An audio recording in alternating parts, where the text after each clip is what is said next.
குடும்ப பிரச்சனையில் உடன் பிறந்த சகோதரன் குடும்பத்தினரையே வீட்டில் வைத்து துணை ஆட்சியரே பூட்டிய சம்பவம் காரைக்குடியில் அதிர்ச்சியை ஏற்படுத்தியுள்ளது. அதிகாரத்தை துஷ்பிரயோகம் செய்தாரா துணை ஆட்சியர்? செய்தி தொகுப்பில் பார்க்கலாம்.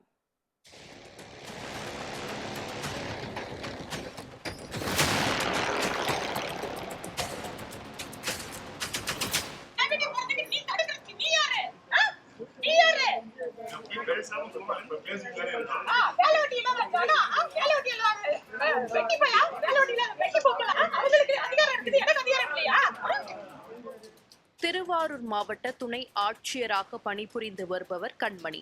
இவரது சகோதரி வளர்மதி நெடுஞ்சாலைத்துறையில் அதிகாரியாக பணிபுரிந்து வருகிறார்.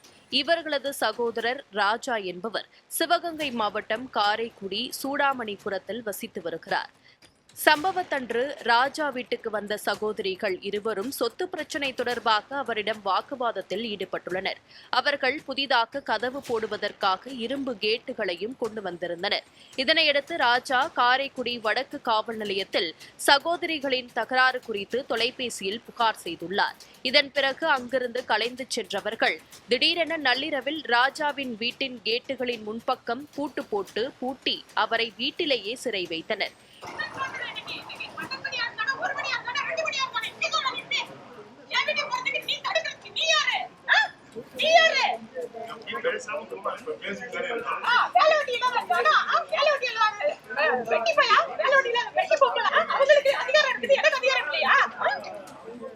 இது குறித்து மீண்டும் புகார் அளித்த நிலையில் துணை ஆட்சியரின் அழுத்தத்தால் போலீசார் நடவடிக்கை எடுக்கவில்லை என்று பாதிக்கப்பட்ட ராஜா குற்றம் சாட்டியுள்ளார்.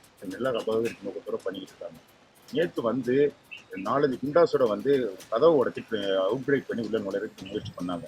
நான் அதை தடுத்துட்டு போலீஸ்ல சொல்லியாச்சு. அப்புறம் நெய்பர்ஸ்லாம் வந்து அதை தடுத்தாங்க. இன்னைக்கு காலையில் வந்து என் குழந்தைக்கு பால் வாங்க சாப்பாடு வாங்க வர்றப்ப கதவு எல்லாம் பூட்டியிருக்கு. காலையிலேருந்து நான் ஹவுஸ் அரெஸ்ட்ல இருக்கிறேன். லோக்கல் போலீஸ் இன்ஃபார்ம் பண்ணி ஒரு எஸ்ஐ வந்தார். டிஎஸ்பி ஆஃபீஸ் இன்ஃபார்ம் பண்ணி அரை மணி நேரம் 25 நிமிஷம் கழிச்சு வந்தார். அதுக்கு பிறகு வந்து பார்த்துட்டு போய் இப்போ 45 நிமிஷம் ஆச்சு. இது வரைக்கும் நம்ம உள்ளே தான் இருக்கோம். நம்ம சாப்பாடு இல்லை, தண்ணி இல்லை, பால் இல்லை. நான் வந்து லா படித்து இருக்கேன். ஆனால் எனக்கே இந்த மாதிரி ஒரு பாதிப்பு இப்போ இந்த அளவுக்கு அதிகார துஷ்பிரயோகம் பண்ணுறாங்க, எல்லாம் பண்ணுறாங்க. காவல்துறை இது உடந்தையாக தான் இருக்கு.